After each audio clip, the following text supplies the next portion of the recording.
Well, one of the things I think that's most interesting about the debate over the Jay Treaty is that it really is an opportunity for people to show how party politics developed. I mean, it's not only the party system itself, but it's also the broader political culture of the time period. And one of the things about the Jay Treaty debate is that the Federalists had an enormous political problem to face. They had a very unpopular treaty that was just excoriated all around the country. Jay was hanged in effigy from coast to coast almost. There was a tremendous amount of newspaper opposition to the treaty.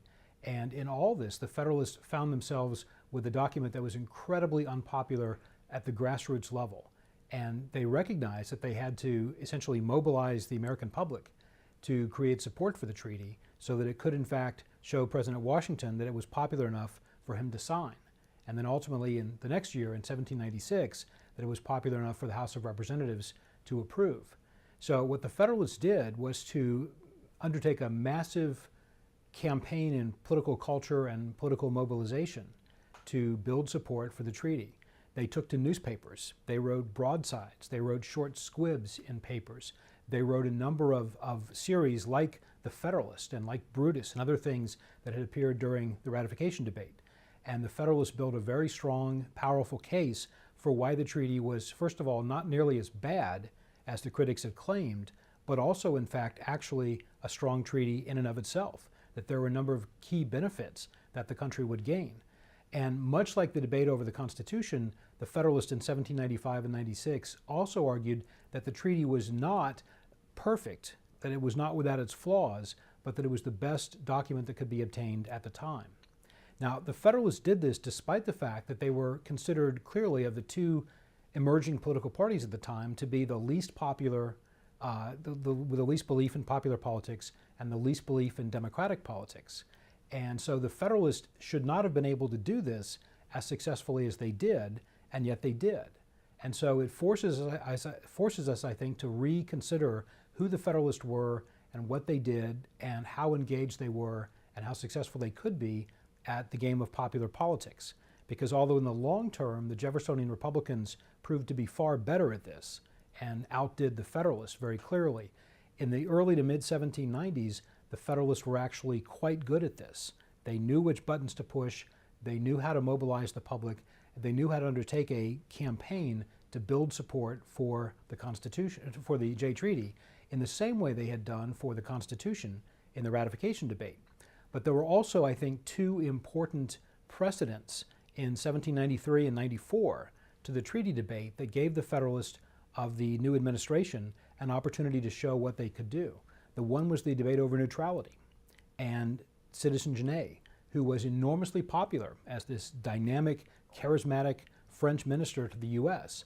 But once he began to call on Americans to abandon the administration and go over the heads of Congress and begin outfitting privateers and things themselves, he became an enormous obstacle.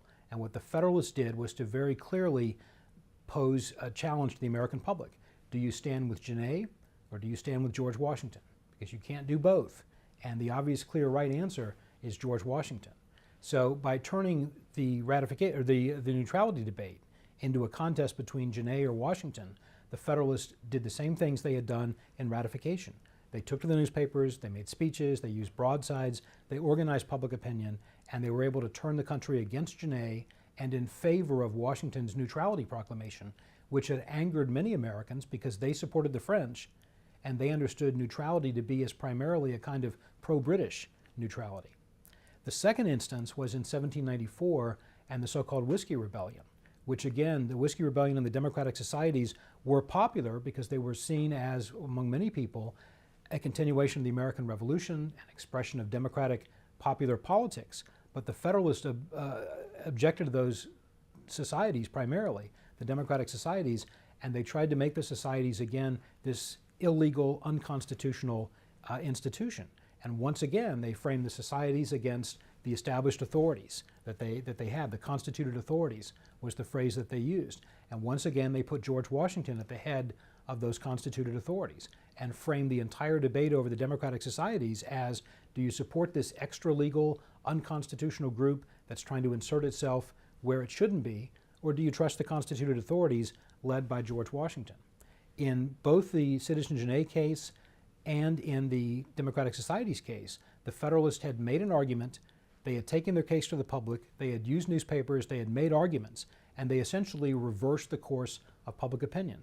They turned it around from being against their position to being in favor of it. And so they built support for neutrality, they built support for opposition to the democratic societies and support for the constituted authorities, and then building on those successes in 1795 and 96, they built support for and reversed public opinion on the Jay Treaty.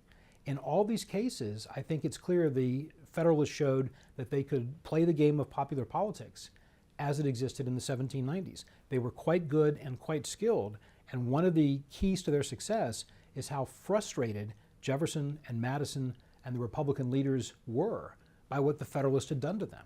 I mean, they just were pulling their hair out saying, how could they be doing this so well? How could they reverse these public opinions that were so much on our side and now they're on the Federalist side? And so in doing that, I think the Federalists showed something very important about the way popular politics could work in the 1790s, and the fact that it was not simply the Jeffersonians that could monopolize the way to practice politics in that way.